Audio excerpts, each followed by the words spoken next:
In the heart of the ancient world, where the sun rises over vast deserts and lush valleys, the Silk Road weaves its way through empires. It is a conduit of dreams, where the East meets the West.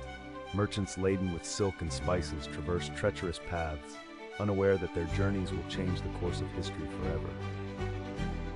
Among these merchants, a young Persian trader named Arash emerges, driven by ambition and the desire for wealth.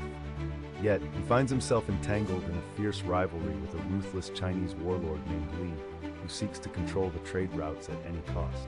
The stakes are high, as the fate of entire civilizations hangs in the balance.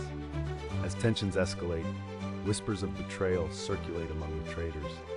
Arash discovers a plot to intercept his caravan, orchestrated by Li. In a race against time, he must rally his allies and confront the warlord, forging unexpected alliances that blur the lines between friend and foe. In the final confrontation, amidst the clash of swords and the roar of battle, Arash learns that true wealth lies not in gold but in unity and trust. The warlord's ambitions crumble as alliances form, and the essence of the Silk Road is revealed, a bridge of cultures, not a battlefield.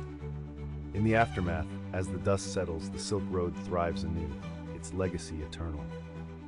Arash, now a symbol of hope, understands that the journey continues as the paths of trade open doors to understanding and peace. The Silk Road is not just a route, it is a testament to the enduring spirit of humanity.